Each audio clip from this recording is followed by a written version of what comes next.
The Old Kingdom of Egypt, also known as the Age of the Pyramids, spanned from 2686 BCE to 2181 BCE and witnessed the most iconic achievements in ancient Egyptian architecture and governance.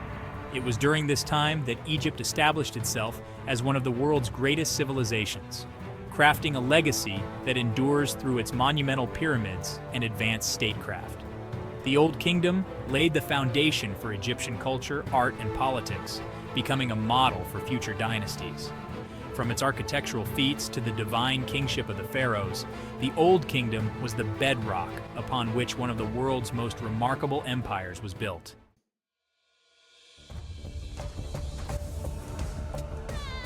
The Old Kingdom began with the rise of Dynasty III and the reign of King Djoser, who established a unified and centralized state. Before his reign, Egypt was a collection of regional territories governed by local rulers. Djoser's achievements, under the guidance of his famed architect Imhotep, included the construction of the Step Pyramid at Saqqara, the first monumental stone structure in history. Djoser's Step Pyramid represented more than just a tomb. It symbolized the consolidation of power under the pharaoh. For the first time, the king was seen not just as a ruler, but as a divine figure, an intermediary between the gods and the people, whose role was to maintain the order of the cosmos, or Ma'at.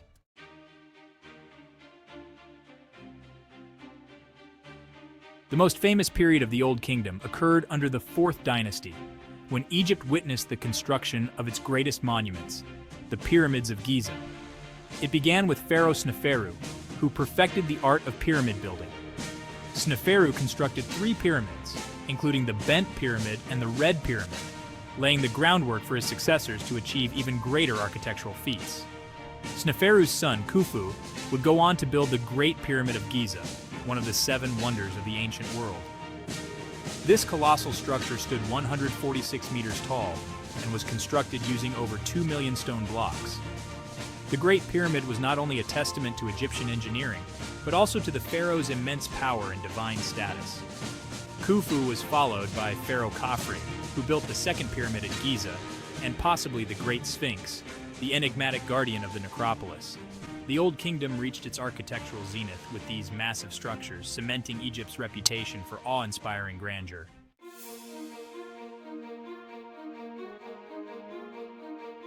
The Old Kingdom was characterized by a strong, centralized state.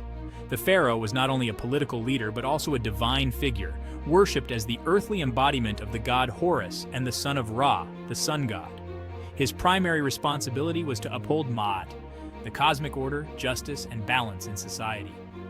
The pharaoh was supported by a vast bureaucratic system. Officials known as viziers, regional nomarchs, and temple priests helped administer the vast kingdom, ensuring that taxes were collected, construction projects completed, and religious rituals performed. This system of governance allowed Egypt to maintain a high degree of stability and control over its territories.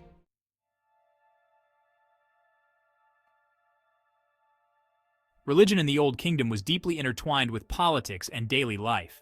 The Egyptians believed in a complex pantheon of gods, each with specific roles in maintaining the balance of the universe. Among the most important gods were Ra, the sun god, Osiris, god of the afterlife, Horus, the sky god, and Anubis, god of mummification and protector of the dead. The Old Kingdom also developed the intricate belief in the afterlife, which shaped Egyptian mortuary practices. The pharaohs believed that they would live eternally in the afterlife, provided that their bodies were preserved and their tombs filled with treasures and offerings. The construction of pyramids, particularly those of the Fourth Dynasty, was part of this religious devotion, ensuring the pharaoh's journey to the afterlife.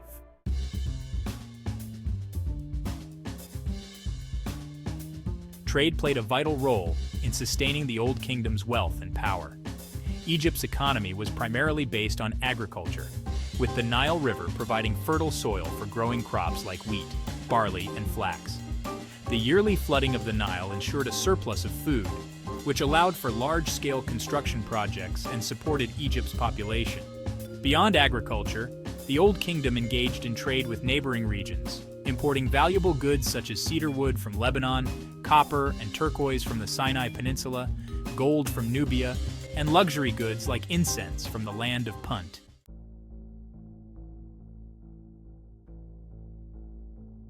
Despite its grandeur, the Old Kingdom eventually fell into decline. The long reign of Pepi II in Dynasty 6, which lasted over 90 years, saw the slow erosion of centralized power. The pharaoh's authority weakened as nomarchs, regional governors, gained increasing autonomy and control over their territories. This decentralization of power, combined with a series of famine and low Nile floods, brought instability to the once strong kingdom.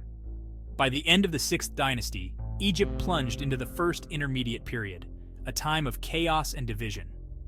With the pharaoh no longer able to exert control, rival factions emerged, and Egypt split into smaller competing kingdoms.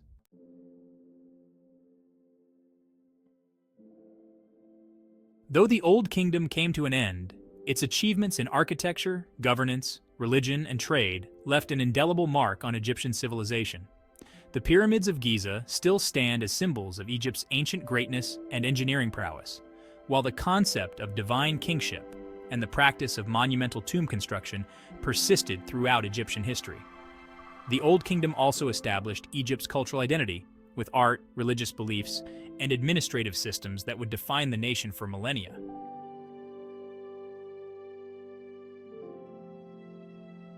The Old Kingdom of Egypt stands as one of the earliest and greatest examples of human achievement. From the divine power of the pharaohs to the monumental pyramids, this era left a lasting legacy on the world.